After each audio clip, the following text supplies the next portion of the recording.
Hello friends, welcome back to our channel. இன்னைக்கு நம்ம பார்க்க போற வீடியோ என்னன்னு பார்த்தீங்கன்னா நம்ம வீட்ல இருந்தபடியே செய்யக்கூடிய சொந்தமான ஒரு பிசினஸ் தாங்க நம்ம வந்து பார்க்க போறோம். இந்த மாதிரி பிசினஸ் பொறுத்தவரை நீங்க வந்து ஒரு குடிசை தொழில் மாதிரி நீங்க வந்து ரன் பண்ண போறீங்க. அதாவது நீங்க வீட்ல இருந்தபடியே நீங்க மேனுஃபேக்சரிங் பண்ணி சோ இது வந்து நம்ம மார்க்கெட்டிங் பண்ணிக்கலாம். சோ நல்ல வந்து உங்களுக்கு ஒரு டிமாண்ட் இருக்கும், நல்ல ஸ்கோப் இருக்கும் இந்த பிசினஸ்க்கு. ரொம்ப குறைவான முதலீடு இருந்தாலே போதும், நீங்க தாராளமா இந்த மாதிரி தொழில் வந்து நீங்க ரன் பண்ண முடியும். அது என்னன்னு நம்ம வீடியோக்குள்ள போய் பார்க்கலாம். சோ வீடியோவை கடைசிக்கும் ஸ்கிப் பண்ணாம ஃபுல்லா வந்து பாருங்க. நம்ம சேனலுக்கு இப்போதான் நீங்க ஃபர்ஸ்ட் டைம் வரீங்கன்னா மறக்காம சப்ஸ்கிரைப் பண்ணிட்டு பாருங்க. அதே மாதிரி கூடவே இருக்கிற பெல் ஐகானை கிளிக் பண்ணிக்கோங்க. சோ தட் நாங்க போடுறப்பலாம் வீடியோஸ் வந்து உங்களுக்கு நோட்டிஃபிகேஷன் வரும். இப்போ வாங்க நம்ம வீடியோக்குள்ள போலாம்.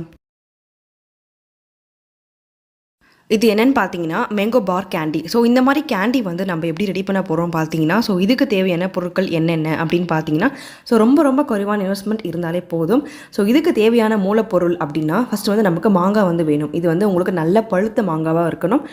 ஓகே, இப்போ வந்து இந்த மேங்கோ பார் கேண்டி வந்து நம்ம எப்படி ரெடி பண்ண போகிறோன்றது வந்து பார்க்கலாம். ஸோ ஃபர்ஸ்ட் வந்து நமக்கு வந்து மாங்காய் வந்து நீங்கள் வந்து எடுத்துக்கோங்க. ஸோ இது வந்து நல்லா நீங்கள் வாஷ் பண்ணிவிட்டு இதோட ஸ்கின் வந்து நல்லா வந்து நீங்கள் பீல் பண்ணி எடுத்துருங்க. அதுக்கப்புறம் வந்து இந்த மாங்காய் வந்து சின்னதாக கட் பண்ணிவிட்டு ஸோ கொட்டை இல்லாமல் வந்து இது வந்து நல்லா வேக வச்சுக்கோங்க. நல்லா உங்களுக்கு வேக வச்சதுக்கப்புறமா உங்களுக்கு இந்த மாதிரி கன்சிஸ்டன்சி வரும். ஸோ இப்போ வந்து நம்ம சக்கரை பாகு வந்து ரெடி பண்ண போகிறோம். ஸோ அதுக்கு தேவையான சக்கரை தண்ணி வந்து போட்டு நீங்கள் வந்து இந்த மாதிரி சக்கரை பாகு வந்து நீங்கள் ரெடி பண்ணிக்கோங்க. இப்போ இது கூட வந்து நம்ம வேக வச்ச மாங்காய் வந்து நல்லா அரைச்சி எடுத்துக்கோங்க. ஸோ இது வந்து பேஸ்ட் மாதிரி இருக்கும். இது வந்து நல்லா ஆட் பண்ணிவிட்டு ஸோ இதுக்கு கூட தேவையான அளவுக்கு காரம் உப்புக்காக லைட்டாக வந்து நீங்கள் மிளகாத்தூள் உப்பு வந்து நீங்கள் ஆட் பண்ணிக்கோங்க. தேவைப்பட்ட ஏலக்காய் தூள் வந்து நீங்கள் ஆட் பண்ணிக்கலாங்க. ஸோ இதை நல்லா வந்து மிக்ஸ் பண்ணிக்கோங்க. அடிப்பிடிக்காமல் சிம்லே வச்சுட்டு இந்த மாதிரி நீங்கள் மிக்ஸ் பண்ணிகிட்டே இருங்க. ஸோ உங்களுக்கு இந்த மாதிரி கன்சிஸ்டன்சி வந்து வரும். ஸோ இப்போ வந்து ஒரு பிளேட்லேயே வந்து இல்லை ஒரு பேனில் வந்து இந்த மாதிரி வந்து நீங்கள் கீ இல்லை ஆயில் வந்து நீங்கள் வந்து தடவிட்டு ஸோ அதில் வந்து இந்த மாதிரி வந்து நீங்கள் ரெடி பண்ண மேங்கோ பார் வந்து நீங்கள் போட்டு ஃபில் பண்ணி வச்சுருங்க. இது நல்லா நீங்கள் பரப்பி வச்சுட்டிங்கன்னா உங்களுக்கு வந்து இது வந்து நல்லா காயட்டும். ஒரு 3 to 4 days வந்து உங்களுக்கு நல்லா காஞ்சதுக்கப்புறமா உங்களுக்கு தேவைப்படுற கன்சிஸ்டன்சிக்கு வந்து வந்துடுங்க. இப்போ வந்து இதை வந்து நம்ம ஷேப்க்கு ஏற்ற மாதிரி நம்ம கட் பண்ணி நம்ம வந்து எடுத்துக்கலாம். அவ்வளோதாங்க, மேங்கோ பார் கேண்டி வந்து ரெடி ஆயிடுச்சு. ஸோ இதை வந்து நீங்கள் தனித்தனியாக பேக்கிங் பண்ணி நீங்கள் 1 ரூபி பேக்கிங் பண்ணிக்கலாம், இல்லை 5 ரூபி பேக்கிங் பண்ணிக்கலாம். ஸோ இந்த மாதிரி வந்து நீங்கள் பேக்கிங் பண்ணி சேல்ஸ் பண்ணிக்க முடியும். அதே மாதிரி பிரிண்டிங்கில் பார்த்தீங்கன்னா உங்களோட கவர்ஸில் வந்து உங்கள் பிராண்ட் நேம் போட்டு நீங்கள் பிரிண்ட் பண்ண முடியும்.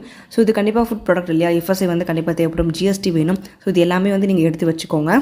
இந்த மாதிரி மேங்கோ பார் கேண்டி பார்த்தீங்கன்னா சின்ன குழந்தைங்கலேருந்து பெரியவங்க வரைக்கும் வந்து விரும்பி சாப்பிடக்கூடிய ஒரு பொருள் தான். 90s கிட்ஸ் ஃபேவரான ஒரு ஃபுட் தான். ஸோ கண்டிப்பாக அப்படி பார்க்குறப்ப உங்களுக்கு சேல்ஸ் அதிகமாக தான் இருக்கும். ஸோ நீங்கள் சேல்ஸ் பற்றி கவலைப்பட தேவை கிடையாதுங்க. நீங்கள் ஒரு சின்ன பெட்டி கடையில் கூட சேல்ஸ் பண்ணிக்கலாம். ஒரு பிஸ்னஸ் ஃபீல்டுக்கு வந்து நீங்கள் புதுசாக இருக்கீங்க, ஸ்டார்டிங் வந்து என்ன பண்ணுறதுன்னு தெரியல, ஆனால் வந்து நீங்கள் ஒரு மேனுஃபேக்சரிங்காக நீங்கள் வந்து கொண்டு போகிறீங்க அப்படின்னா ஸோ நீங்கள் தாராளமாக இந்த மாதிரி ட்ரை பண்ண முடியும். ஸோ இது மட்டும் இல்லை, உங்களுக்கு ஏகப்பட்ட பிஸ்னஸ் வாய்ப்புகள் எல்லாமே இருக்குது. இந்த மாதிரி மேங்கோ பார் கேண்டி பார்த்தீங்கன்னா இது வந்து நீங்களே சொந்தமாக தயாரிக்கணுன்றது கிடையாதுங்க. உங்களுக்கு ரீசெல்லிங் மாதிரியும் பண்ணிக்கலாம். ஸோ ரீசெல்லிங் பார்த்தீங்கன்னா உங்களுக்கு பல்கான அமௌண்ட்டில் வந்து யாராவது சேல்ஸ் பண்ணுவாங்க, அவங்க கிட்டேருந்து வாங்கிட்டு நீங்கள் ரீபேக்கிங் பண்ணி சேல்ஸ் பண்ணுற மாதிரி இருக்கும். ஸோ அந்த மாதிரியும் வந்து உங்களுக்கு ரீபேக்கிங் ரீசெல்லிங் சொல்லிட்டு நிறைய பிஸ்னஸ் இருக்குது. பிஸ்னஸ்ன்னு பார்த்தீங்கன்னா ஏகப்பட்டது இருக்குது. அதில் வந்து உங்களுக்கு எது செட் ஆகும், உங்களுக்கு எது ஆப்டாக இருக்கும் அப்படின்றது வந்து நீங்கள் யோசிச்சு பார்த்துட்டு நீங்கள் அனலைஸ் பண்ணிவிட்டு அதுக்கப்புறமா நீங்கள் வந்து ஸ்டார்ட் பண்ணுங்கள். பட் எந்த ஒரு பிஸ்னஸ் பண்ணாலுமே ஒரு கம்மியான இன்வெஸ்ட்மெண்ட்லேருந்து வந்து நீங்கள் கொண்டு போங்க. எடுத்த உடனே ஒரு பெரிய இன்வெஸ்ட்மெண்ட் பண்ணாமல் பட் நமக்கு ஏற்ற மாதிரி வந்து நீங்கள் ஒரு இன்வெஸ்ட்மெண்ட் வந்து ஸ்டார்ட் பண்ணிவிட்டு அதுக்கப்புறமா நீங்கள் வந்து க்ரோ ஆகுங்க. இந்த வீடியோவை உங்கள் ஃப்ரெண்ட்ஸ் அண்ட் ஃபேமிலி சர்க்கிளுக்கு வந்து நீங்கள் ஷேர் பண்ணுங்கள். அவங்களுக்கும் ஒரு பிஸ்னஸ் வீடியோ ஐடியா வந்து கொடுத்த மாதிரி இருக்கும்.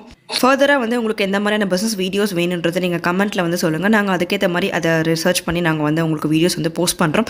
ஸோ நம்ம சேனலில் வந்து இப்போ நீங்கள் ஃபர்ஸ்ட் டைம் பார்க்குறீங்கன்னா மறக்காமல் சப்ஸ்கிரைப் பண்ணிட்டு பாருங்கள். ஏன்னா உங்களோட லவ் அண்ட் சப்போர்ட் எங்களுக்கு ரொம்பவே முக்கியம். ஸோ வீடியோ கிடச்சிருக்கும் ஸ்கிப் பண்ணாமல் ஃபுல்லாக பார்த்து எல்லாருக்கும் தேங்க்யூ. அடுத்த ஒரு வீடியோவில் நம்ம வந்து மீட் பண்ணலாம். எல்லாருக்கும் பை.